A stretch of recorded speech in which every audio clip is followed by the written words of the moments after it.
Welcome to another edition of Red and Black, where your conservatism is not just the color that you're used to. And this week, your show is not quite what you're used to because two people decided to go to CPAC, and rather than, getting two different internet connections, because we haven't gotten picked up by a network yet, we had to share one. So you're going to see four people in three boxes. So starting with them over on the right over there, you got Kira and Jeff. Now, the good news is you get 2 for 1, and that's fantastic. The bad news is that Jeff doesn't realize that Kira's nickname on the show is the rock star. So if he thinks he's going to get as much camera time as Kira, then he decides Kira. Jeff, he's who? wrong. No, nobody wants to see me anyway. Who? See, Jeff, I told you before you went to CPAC to read the contract. That's right. Nobody wants to see me anyway, so it's all right. You know guys, what? this is the better face to look at on Red and Black anyways. I agree. You agree with me, leave your comments in the comment section below. Who's the best face? Already know what Lenny's dad is gonna say. And he's probably already filling up the comment box like 10 times already. Yeah, That's how he rolls. So, yeah. Dad, love you. Stab me in the eye, Kira. Stab me in the eye. Speaking of people that don't want to be stabbed in the eye, but they would like to have a taste of wine, so we're going to see how many minutes it takes for me to say that magical 7-letter D word. Dr. Christopher Metzler, PhD, JD, MD, MSUFD. How are you doing today? I'm doing well, and I am in my office with my tribute, if you notice, to the Second Amendment. Oh, is that what that is? I thought it was a tribute to Sarah Palin. No. That's a deep cut, y'all. Yeah, I wonder how many people actually get that joke. But true to form, if you notice, this is how you can tell Dr. Metzler is the smartest person on Red and Black. Well, maybe tied with Kira, but definitely tied for first place. Have you ever seen notes behind me? Have you ever seen notes behind Jeff? No, the secret plans to the nuclear deal that's coming up in a couple of years, right on the whiteboard behind Dr. M. Dr. M, is there any type of secret you'd like to share with us other than what we can glean behind your head? We'll talk about Mr. Potato later. Oh, These are the new plans. What's behind him is the new plans for the new genderless potato. It's very complicated, actually. It is non-binary, blah blah blah blah. It's not a lot. It's a lot of algorithms, formulas. Yeah. oh my goodness. So first, things that are outrageous. Let's start with that. And I could go to Kira and Ted Cruz, and I'll get to him in a second. And I could go to the outrageousness that continues to come out of New York with the nursing home deaths. And apparently, we're finding out again, it wasn't just Cuomo, and it wasn't just Newsom. But let's start with what people are deeming to be outrageous, or at least is going to be, I don't want to say explosive because that has a negative connotation, but it's going to be, dare I say, Kira, bigly on Sunday. So let's start with that. Let me go to you, and I'm going to go to you, then Jeff. What do you expect the 45th president of the United States to say on Sunday? Oh, I have no idea. I can tell you this, Lenny, and I know that Jeff can back me up on this. The atmosphere here at CPAC, the energy for Trump is palpable. Yes. The Trump is not. The left may think that they purged Trump from the collective unconsciousness, but no, Trump is omnipresent here. There's Trump swag, MAGA swag. His name is on everyone's lips. Now, a lot of people also are talking about school. That's a big issue. People here are talking about schools. But everybody here is excited to see Trump. And the politicians that I've seen on stage, the ones who are getting the biggest responses, are the ones that are kind of aligning themselves with the Trump, quote, wing, if you will. So what will Trump say on Sunday? I don't know. I think he's going to make some kind of announcement. Why wouldn't he? This would be the perfect place to do it. Whether or not it's what he intends to do politically in the future, or I'm hoping he's going to make some kind of announcement for a business that he's setting up either a media conglomerate or a new social media platform. I'm hoping that he's going to do something along the lines there. But I predict that no matter what happens on Sunday, it's going to be absolute pandemonium. I mean, just the atmosphere here it will be 100% pandemonium, and Jeff and I will be right there to see it. Yep. Jeff, what do you think? If there's anything that you're going to pick out of what's being said, is there anything that you're either A, looking for him to say, or is there something that perhaps you're hoping that he says? Yeah, I mean, and just to echo what Kira was saying, it is very highly charged here in a totally non-violent way. Just, got to put that out there. People are fired up, and a lot of people are very positive about what's going on. And when it comes to what Trump's going to say, I kind of hope that he doesn't make an announcement, because I kind of want him to keep people on their toes a bit, especially the establishment GOP and the activist media. I kind of want them to kind of be kept guessing until he actually is ready to do something. So, but other than that, what I'm looking for him to do, I mean, it's already clear he's going to talk about the Biden administration. He's going to talk about their radical open borders immigration agenda. That's already established.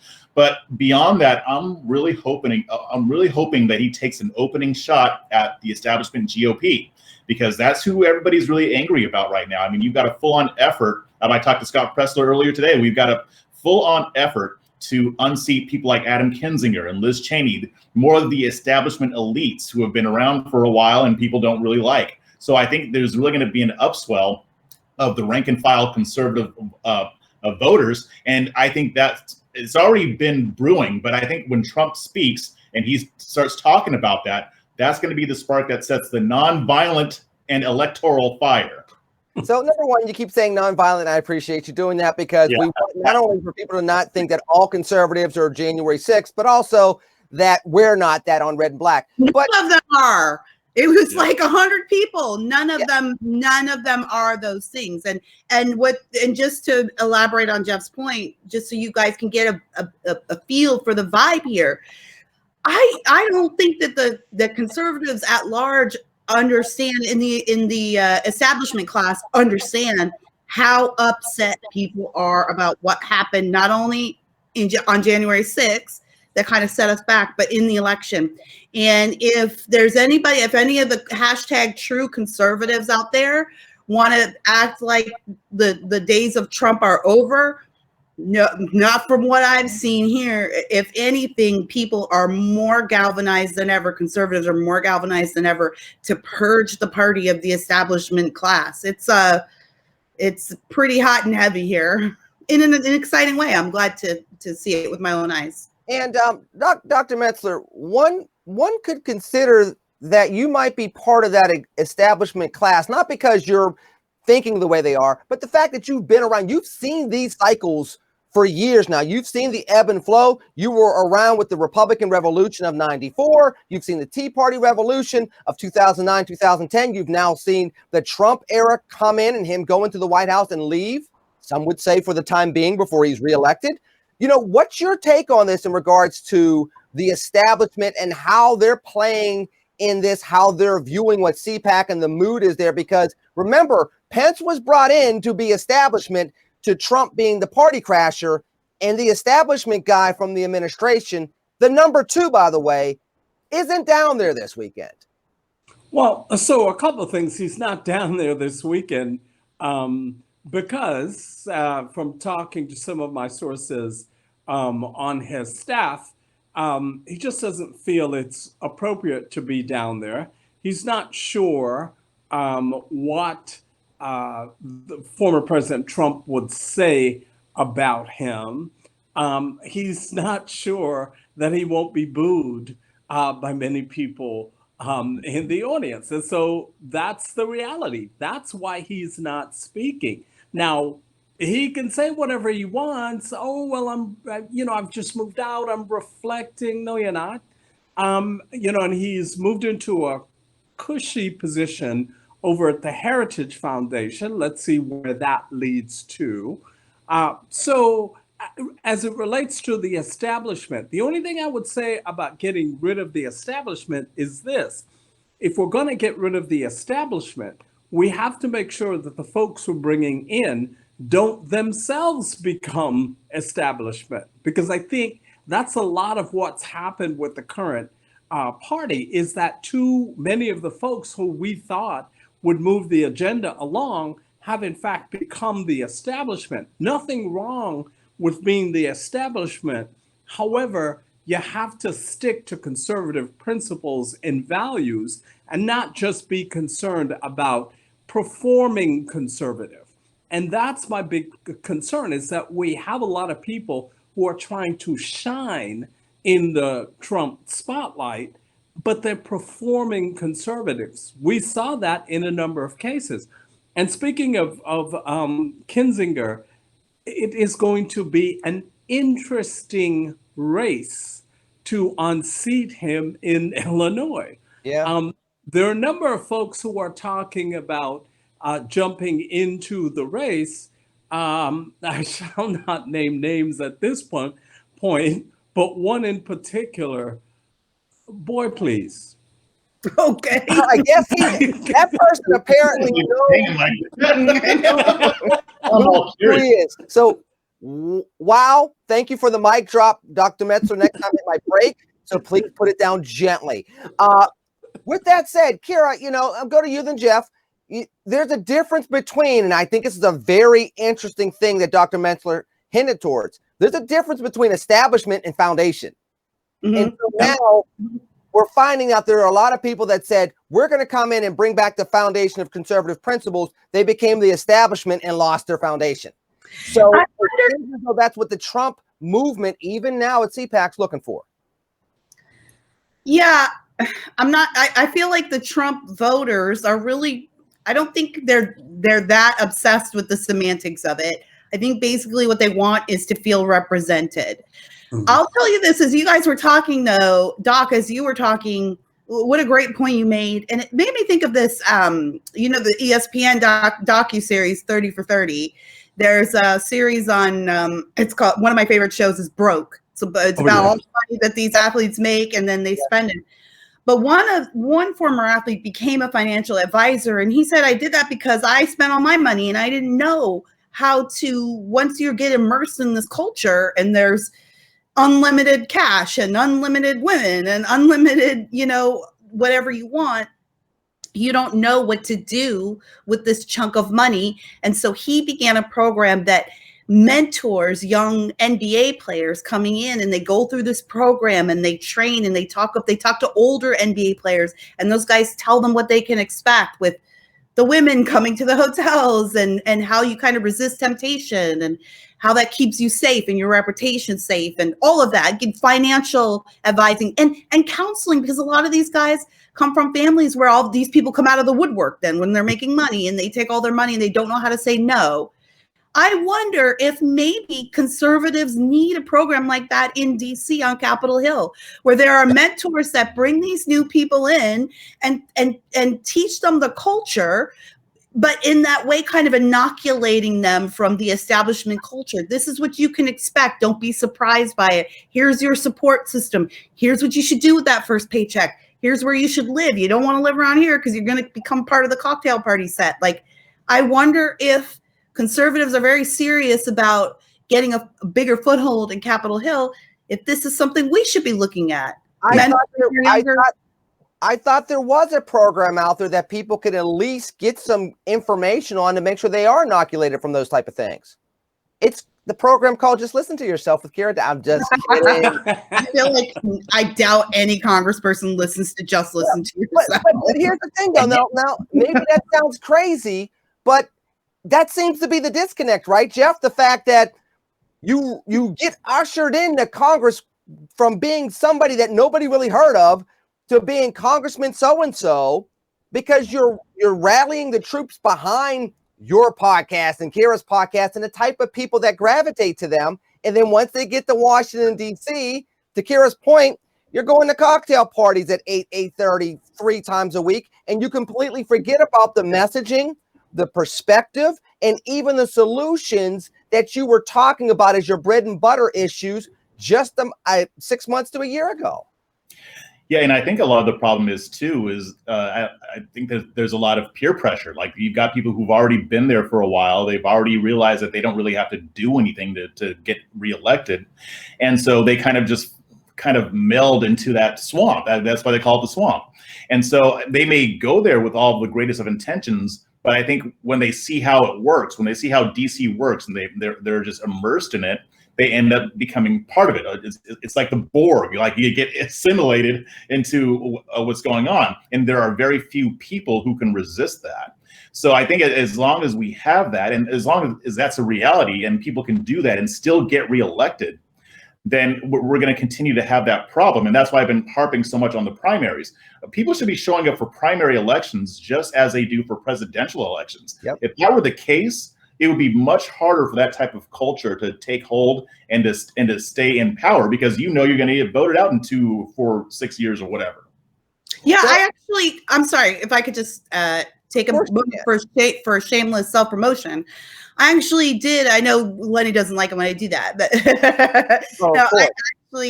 he's always in the contract. Go, Kira.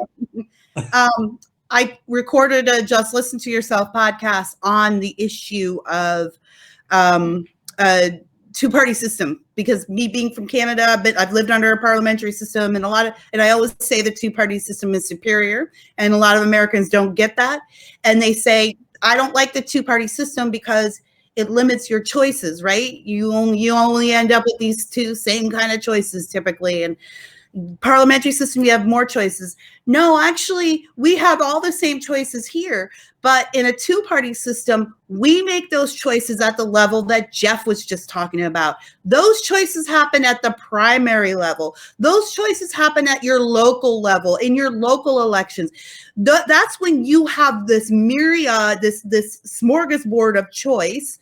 You decide there, that's where it lies, and then you push that person forward. And then what happens in a two-party system is each ideological side can galvanize behind one candidate. In a multi-party system, don't trick yourself into thinking they have more choices. It's way more complicated. They still have to build coalitions too to lead, but in America, we don't have to do that. We do that building at the ballot box. We don't have to bother with that mess when we get into Congress. So I appreciate you doing that. I want to go back to something that Jeff said in regards to best of intentions, because it's a perfect segue, because that's what my job is here. That's also in the contract. You're so good at it. You're good at it, Lenny. So good at it. Talking about somebody that had the best of intentions, supposedly, allegedly, that's also at CPAC, that is catching all kind of Hades and probably some margaritas as well, is this dude.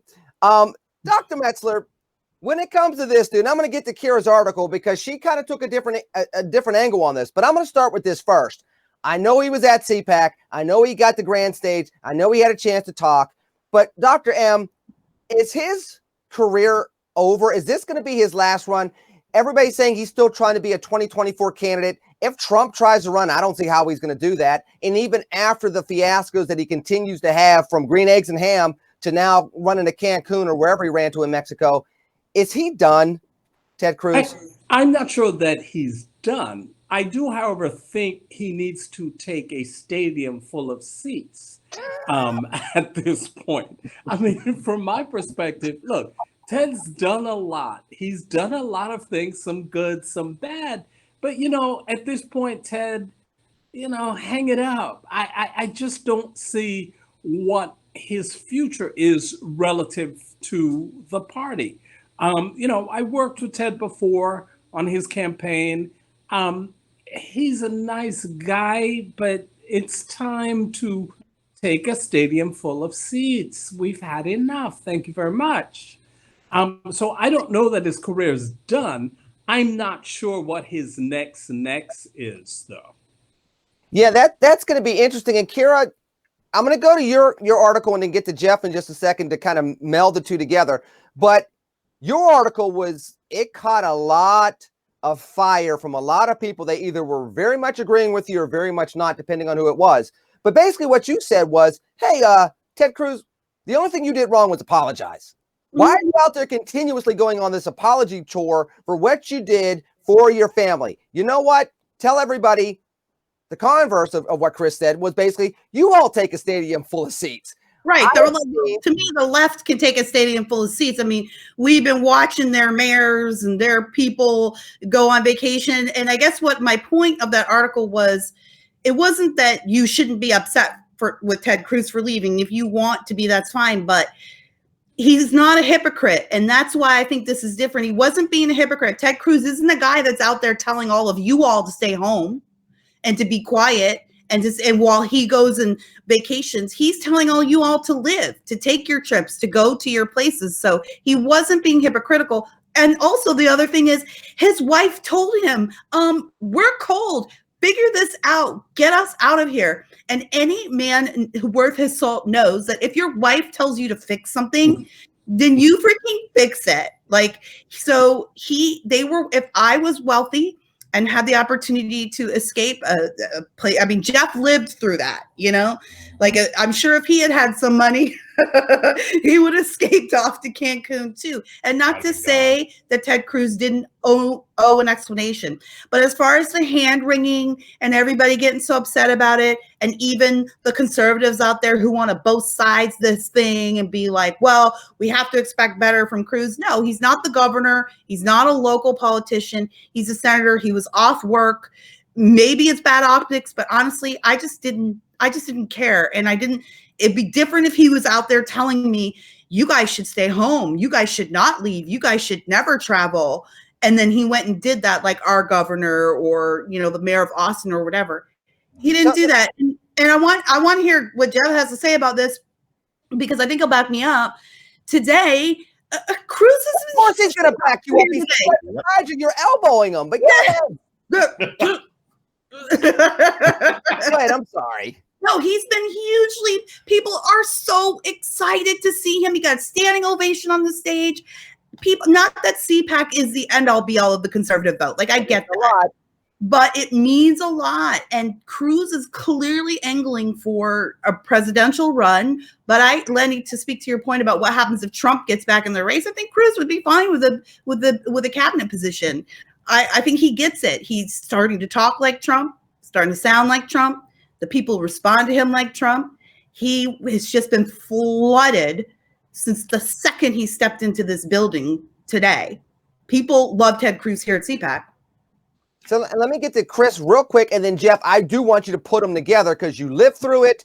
You're living in Texas right now, and you're kind of looking at it multiple angles. But Chris, something that Kira said, I want to bounce off you. Number one difference, only one difference between Ted Cruz and the governor is the governor's not trying to run for president again.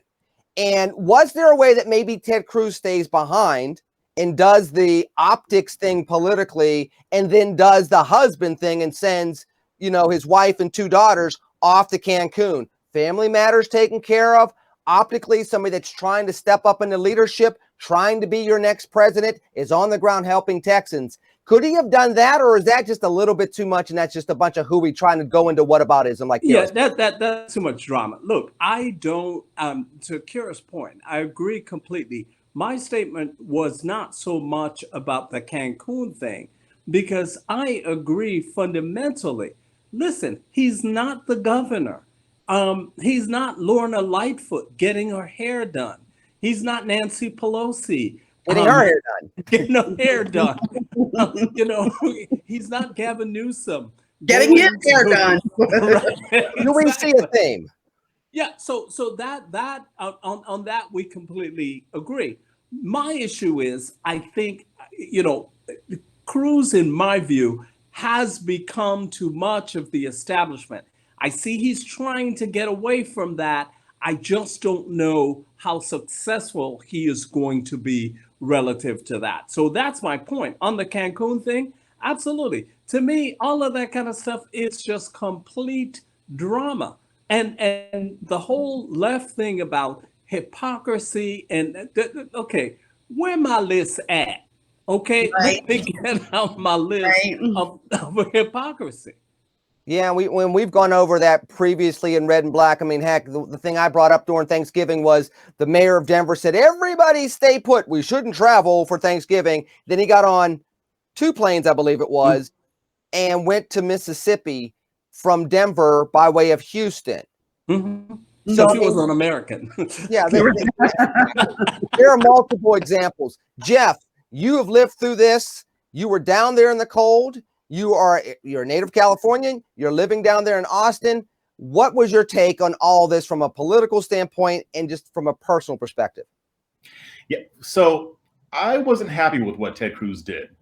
Maybe not for the same reasons as the left, which, by the way, the left can take 1 million seats on this. Yes. Because they have no room to talk. I mean, you prop up somebody like Andrew Cuomo, who got people killed and then lied about it and tried to cover it up for purely political reasons. And so we'll get to that in a second. Keep going. Yeah, so I don't take any of their criticism seriously because it's not serious criticism. If they can't call out Cuomo for doing what he did, but they want to call out Ted Cruz, then they're not serious people. Now, when I looked at what Ted Cruz did, I look at it from a strategic perspective. I hate it when Republicans do stupid things that allow the Democrats to take control of the narrative and to make themselves look like the heroes, and that is exactly what happened here. Now, Ted Cruz, I don't know what he was thinking because I know he knows better. When Hurricane Harvey hit us, he didn't go anywhere. He stayed in Texas, and he was out giving people water, getting people food, doing that kind of thing. And I'm sorry, if you're an elected official, I don't expect you to be the governor. You don't have control. But as somebody who was seen as a leader, which he is, there are things that you could have been doing. If your family wanted to go to Cancun, send them on down. Send your wife and kids. Do what you got to do. As a dad, I get that. But if you are in that position, you don't go just yet. You can go after this passes.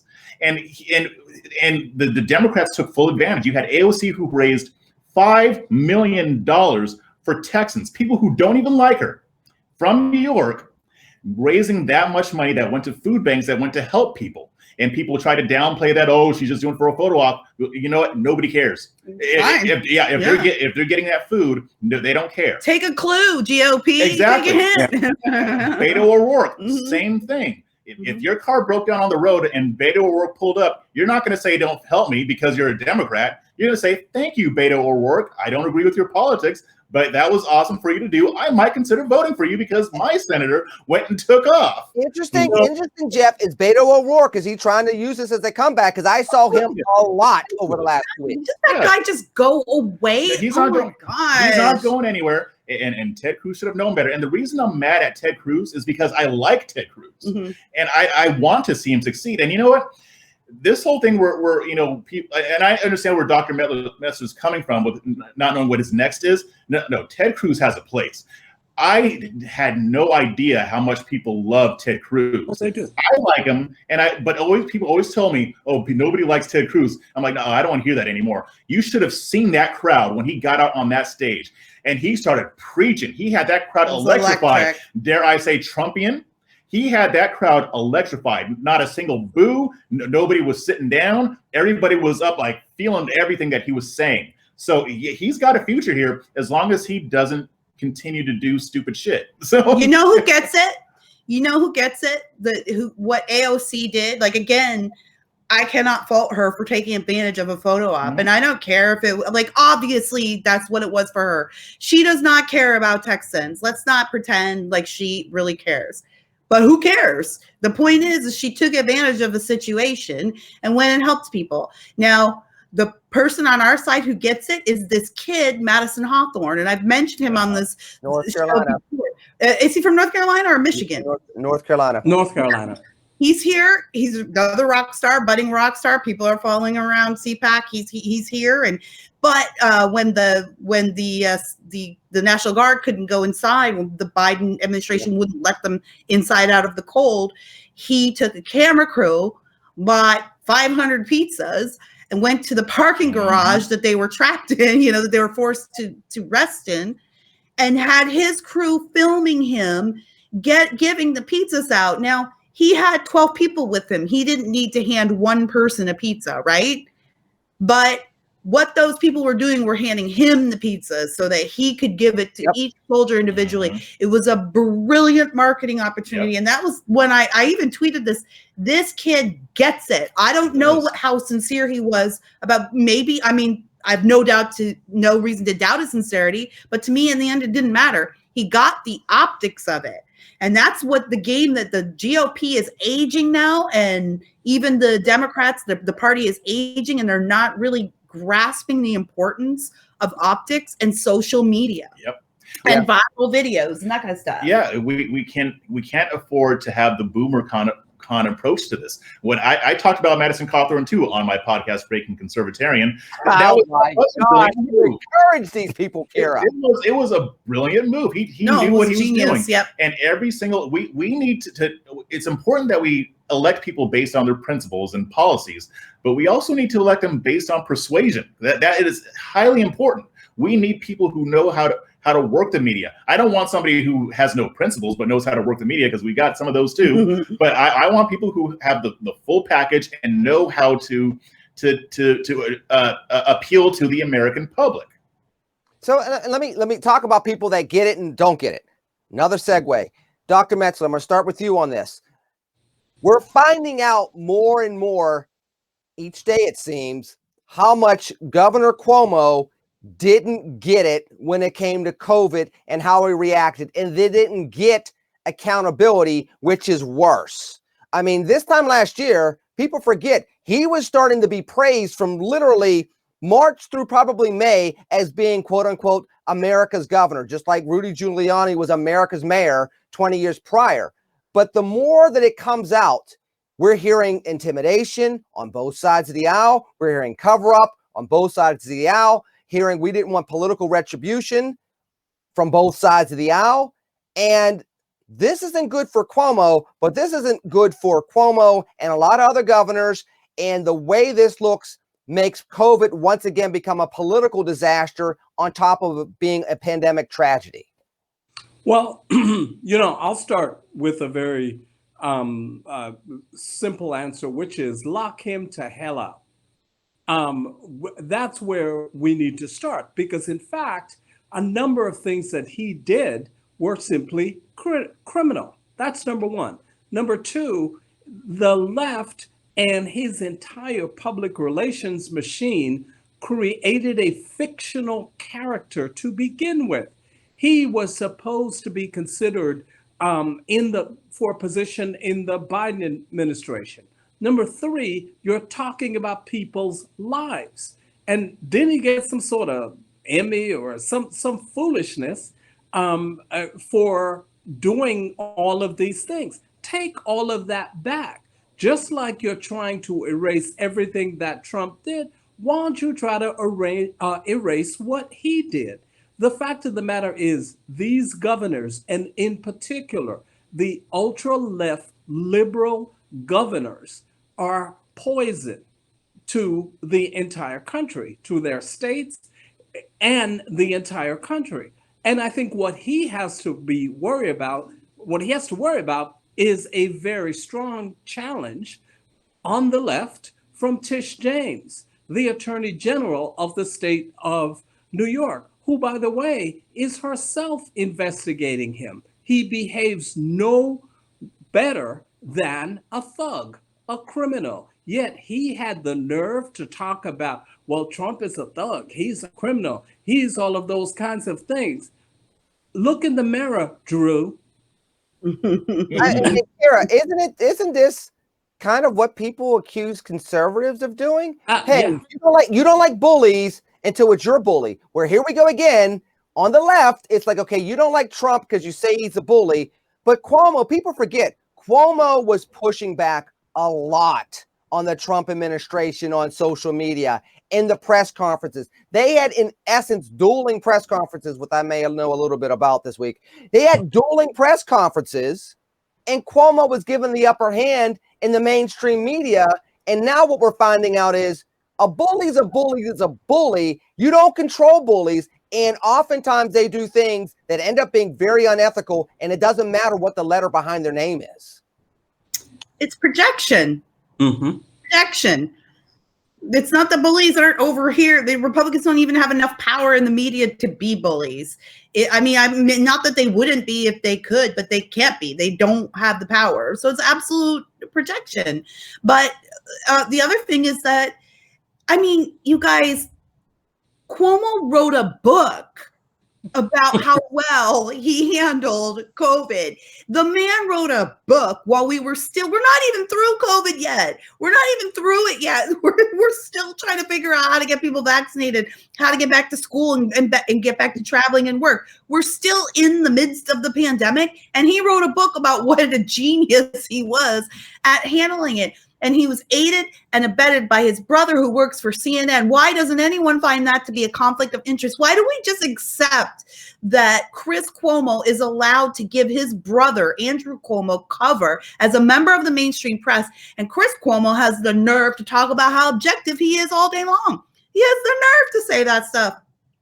We would never let a Fox News anchor give support and comfort to their governor, brother, or sister. We would be appalled by that. We would say it's a crossing of interest here. It's a conflict of interest. And yet liberals seem to be fine with Chris interviewing his brother if Chris is a journalist, he should have been questioning his brother on this, but he wasn't because his brother's a bully. These people lied. This is not a case of politics. This is not a case of ideology. He lied and then he didn't just omit the truth. He outright lied and then wrote a book about what a wonderful guy he was and what a wonderful leader he is. And he soaked up every second of those stupid press conferences they gave him for the first months of the pandemic. And there was a moment there where you and I both know that he was going to run for president. He was real excited about it. I bet he went to bed at night and was like, oh, I can hear, hail to the chief as I lay my head on the pillow. He thought he had it in the bag. Now this week, coming out with all kinds of stories about Cuomo. He's got some issues with sexual harassment, which is the least surprising story that I've heard this week. If you look at that guy, yeah, he looks like he's ready to sexually harass somebody at any moment. And so, he is not just a bully. He is not just a thug. Andrew Cuomo is a criminal. And I think New York should dump his ass. So let me say this to Jeff. Dr. M, you know law and you know ethics and you've done a lot of media. Is this something where Chris Cuomo should have, not necessarily would be this term because you can't necessarily recuse yourself from doing an interview, but the spirit of that, should that have been something he did, particularly with some of this stuff that was going on with the nursing homes? I mean, we knew about this stuff in Pennsylvania, New Jersey, and New York this time last year in March and April. This wasn't a new story, but I don't know if it was necessarily cover, but it was certainly the optics were being questioned even then. Yeah, but here's the thing. It's not of him not being interviewed for a position. That's not it. The entire CNN network, his brother, most of the anchors, his bromance buddy, Don Lemon, all of those people are accomplices before, during, and after the fact. And I want to know one other thing. Has Amazon removed his book? No. Has his publisher asked him back for royalties advance? No. But guess what? You had Josh Hawley's book. The publisher canceled his contract. So don't give me this bullshit about objectivity and we're not targeting conservatives. The guy's a criminal. He's a liar. He's a scumbag. And CNN is responsible as part of that equation. Jeff, what do you think? Yeah, I mean, it's why I stopped calling them the media news outlets. It's why I stopped calling them journalists. They are activists. They are media activists, and they were serving as Andrew Cuomo's marketing team. That's all they were. That is literally what, and I'm not using hyperbole. I literally mean that. And it's very interesting to kind of see how they're sort of turning on him now. And I was looking at this last week, and I'm seeing that, outlets like the New York Times and the Washington Post put out opinion pieces bashing him. I'm like, what is motivating this? Because this isn't normal. This is not what they were doing all last year. And this is not normally how they treat Democratic officials. I don't believe for a second that they're doing this because they all of a sudden want to be fair. I think what's happening is that they've gotten to a place to where they just can't protect him. You've got Democrat officials turning on him, telling the public what he's been up to, at how he's threatened them. You've got Lindsey Boylan coming out and giving the details of how he sexually harassed her. So no, I think at this point, the activist media is like, you know, we just have to cut our losses here and just, you know, do what we have to do.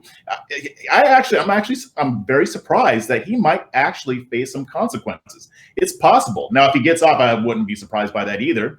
But it's going in that direction. I mean, they're talking impeachment, and it's both sides that are going at him. So I think with the activist media, they're just saying, you know what, we can't really cover this up anymore because it's just not going to work. He's definitely not themselves. He's definitely not going to be president. No. Well, and furthermore, in the example that just popped into my head is he may not be impeached. He may not have to resign. But does anybody remember what happened with Laquan McDonald in Chicago and Rahm Emanuel? So it does, Dr. M might. Long and short of it, that was covered up for years, that shooting of that young man by the Chicago police. Rahm Emanuel went back to Chicago to do one thing. It was to prepare for a presidential run from Chicago mayor to maybe governor of Illinois and then run for president. Once that video came out and it was shown that they covered that incident up, his aspirations were gone. He didn't run for re-election for Chicago mayor. This might be the same fate that Chris Cuomo has as New York governor. I don't know if he's going to necessarily resign or if he's going to be impeached. And I'd like to get, Dr. M and Kira, I'll go to you first. But I can definitely see his career sunsetting because of this, because COVID's going to be talked about for decades in how officials dealt with it, Kira. COVID and these sexual harassment charges are going to be a big deal. The sexual harassment issue on the left is a really big issue, and it's been used justly and it's been used as a bludgeon at times. But it's definitely going to harm his reputation. Absolutely, I think his aspirations of moving any higher than he has in the political system are done. I do believe he can find. Look, he's the brother of Chris Cuomo. I'm sure they're very connected in all kinds of ways in New York politics and insider stuff. And their dad was governor as well. We can't obviously forget about that either. Right. He'll be fine. Like, he'll find his audience. He'll find his niche after he leaves. But the idea of President Cuomo is certainly dead. And this gives me hope kind of for California too, because if we recall Gavin Newsom, that's it. He's not going to the White House. If we recall him, the left will be done with him too. So that's a big deal if we can manage this. And I beg everybody, if you live in California, you haven't signed the petition yet, download a petition or go to recallgavin2020.com, find out where that petition is and go sign it in person. We need about 200,000 more signatures to fly out of the safety zone, because the California Democrat Assembly has already said they plan on invalidating as many signatures as possible. So the fix is already trying to be in. So we need all the signatures we can get to cross the safety zone. Anyway, I say all that to say, Lenny, that I think Jeff is absolutely right. There comes a point even for the media that they can't cover up. And so they'll just cut their losses. And that's what they're doing with Cuomo. And I know it burns him so bad because he really was sure that he was the next savior. He was so sure. And Chris did his whole thing about he had COVID and what a brave guy he was. He went to the basement and he quarantined, and it was so scary. We didn't know if he was going to live or die. And, nothing happened. And him and his wife went and ate some expensive food and then got some expensive vitamins and then went and toured their expensive home in the Hamptons. Nothing happened. So these people are going to pay a price. But again, I think I just want to know what's going to happen with this book. Are we just pretending like the book is? I don't want to stay on the book because I want to go to something different. You brought up Gavin Newsom, and Dr. I'm going to go to you first because that's a crossroads moment. You bring up recall. If recall happens, he's not going to the White House. But there was a governor that was recalled a couple of times, beat the recall, and it made them a national rock star. People don't talk about this guy anymore, but Scott Walker. Anybody remember that? He's here today. And it made him a national star who ended up running for the presidency. He could also be Gray Davis. You know, he gets called and he lose. So, Chris, let me start with you. What is it looking like? And of course, I'll get to the 2 Californians as well. But Newsom looking more Gray Davis? Is he looking more Scott Walker? No, he's Gray Davis. And here's why. Folks are done with him. Folks have been done with him. I mean, the shenanigans, the pretentiousness, I'm the golden, boy, please. I mean, you get to the point where I think folks are like, boy, bye. I mean, you know, it is just at that point. And as it relates to coming into the rest of the country with all that baggage, we don't want to hear that. That's not cute. And I just think it's more Gray Davis. I don't see him really being able to beat a recall. It just doesn't happen. If the recall goes to the ballot, he doesn't beat it. What we're worried about is there's going to be some election fraud, some shenanigans, right? Where they don't. And then that is a question of, well, will the media run with that and pretend that he won fair, that he beat that fair and square, and then he becomes a hero? I do worry about that. I do feel concerned about that. But I do think Doc is, I think he kind of gets the vibe of what it is in California now. He is grossly unpopular. Even if he cheats to win, he is grossly unpopular. The people of California no longer has their support. So whatever he does from here on out, he's always going to have the stain of losing the support of the bluest state in the union. As the bluest governor in the union, you know, he's a disaster. I went to my dentist before I came out here to CPAC, and she's a liberal who voted for Gavin Newsom. And she said, Kira, when I saw him at the French Laundry, now my business has been closed. I can't go to church. My kids can't go to school. And Newsom's at the French Laundry. She said, I saw that on TV and I was like, oh, hell no. Where is this petition? And that is where a lot of people are right now. And just because Newsom might cheat his way out of it doesn't change that those people are still there in California. So I'm leaning towards what Chris is leaning to. More Gray Davis than Scott Walker, but remains to be seen. Jeff, what do you think? This is most definitely Gray Davis. Now, you might recall back in 2020, when it was the New Year was closer, we asked for predictions, and my prediction is that this whole shutdown thing, this whole COVID lockdown stuff, people were going to rebel against it, and that California would lead the way. That's what's happening here. Even if they don't recall Gavin Gray Davis Newsom, the fact that they even made that statement shows that Californians are leading the way, many of which are on the left. People are tired of these lockdown orders, and when this happens, I think it's going to have a domino effect. I mean, for all we know, the people who would normally cheat to keep Newsom in office, they might be sick of his ass too. So I think it is very probable that he gets removed. And even, like I said, even if he doesn't, he's done politically. Nobody likes this guy. It's not just the fact that he had the shutdown orders. That was bad enough. I mean, he had the curfews, and he was a total hypocrite, caught on multiple occasions violating his own orders. So he's done. And I think, like I said, it's going to be a domino effect. I mean, Cuomo, again, he's done too. It might happen to Whitmer and to other governors who loved these lockdown orders. And I think that's what's going to happen throughout 2021. I know that there are people like Fauci who are saying, "Oh, we have to wear masks for the rest of our lives" and all this stuff. People aren't going to do it. I think people are done now. And your lips to God's ears, Jeff. Your lips to God's ears. I hope, and maybe that is a silver lining of all of this madness, is that a lot of us have been shocked into. Maybe we just took too much for granted, you know? And now it's like a lot of people who either didn't come out in 2020 for whatever reasons, or thought, hey, it'll be fine. We'll get through 4 years of Biden and then we'll go back to business as usual. And now we're like we're staring fascism in the face. And I wonder if maybe this is, looking at CPAC, this was my excitement to be here this year. I wanted to gauge the temperature of the average,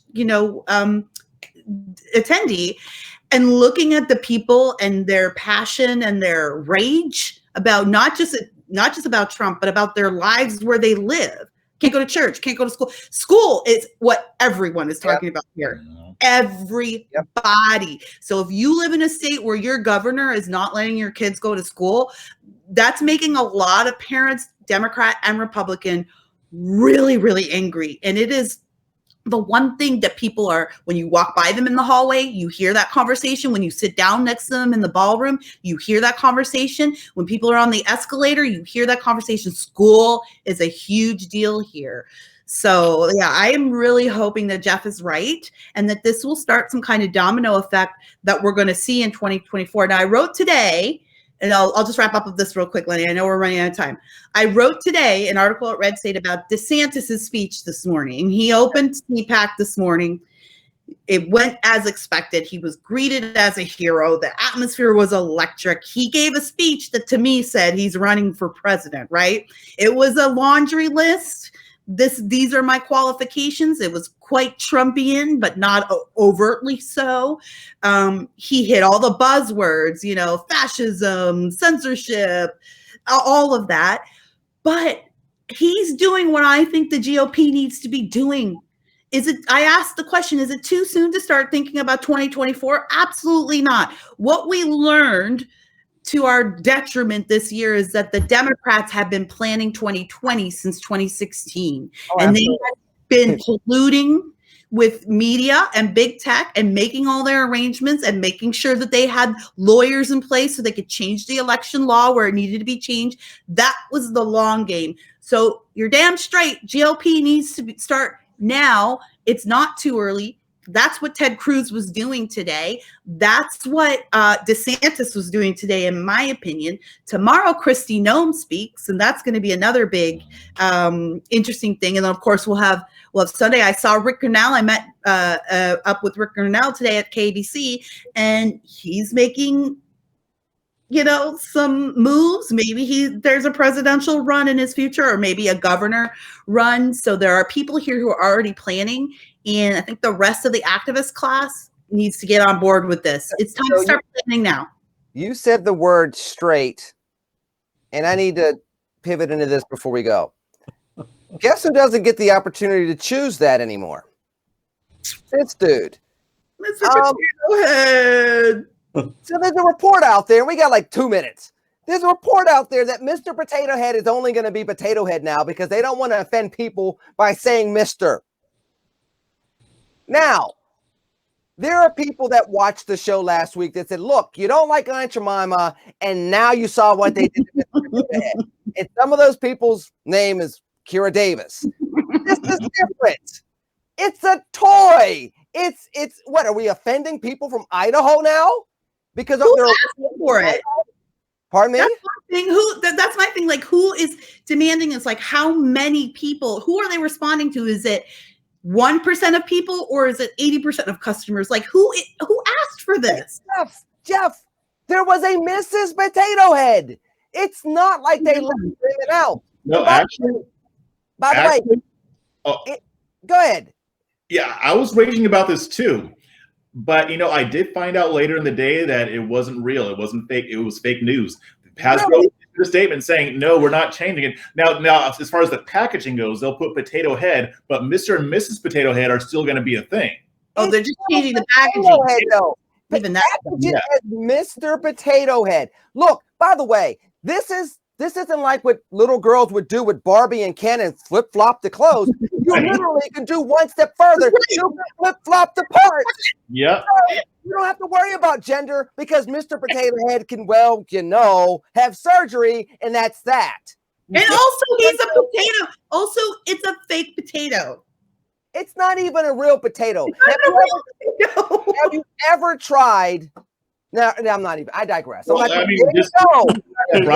isn't going anywhere. So well, neither is Chris's drink because apparently he's not prepared. I slipped it in there and he lost. So I owe you. Well, I'm at the office. I can't drink at the office. So he's so responsible, Doc. Look at you. It's gonna be shown on Twitter for certain what he ended up doing once he got off the airing this week. I digress. There you go. You can have two. We got to wrap up the show. Kira has more fans to meet, and Jeff has more bags to carry of Kira's, and Chris has to still go take over the world. So, Kira, you first. how are you rocking at CPAC this weekend and what you got coming up this week? Listen, check me out over at davisnation.locals.com. I'm giving you a behind the scenes look at what's going on at CPAC here, showing you how energized people are. It's a really exciting environment. I can't remember the last time I was actually this excited to be at a CPAC. You know, a lot of times for people like me, it's a job. I have to report on it, but there's something different about this CPAC. I wouldn't even say 2016 compares to. This year, there's a movement happening here. There's a buzz happening here. I'm excited to see how this is going to go for the rest of the weekend. And if you want that behind the scenes look at what Trump's doing on Sunday, check me out, davisnation.locals.com. Of course, check out Just Listen to Yourself with Kira Davis, available wherever you find your podcasts. And please subscribe to Red and Black, and don't just subscribe, but if you would leave a comment, if you leave a rating, if you have that opportunity, give us a thumbs up. All those things help us be visible. We appreciate how you guys have supported us, and we're growing rapidly, and that's exciting to us. So please share our show, and be sure to like and share, subscribe. Thank you. Jeff, Kira read your script, but you can talk anyway. What you got coming up this week? Yep, got Breaking Conservatarian. Go Well, to it's YouTube. like, Jeff, what did I say? Just listen to yourself. Yeah, Breaking Conservatarian on YouTube. Check me out. Check out my podcast. I'm going to do a live stream sometime this weekend, hopefully, if I'm not too tired. But yeah, I'll be doing more. I do broadcasts every Monday and Wednesday at 8 o'clock Eastern Standard Time.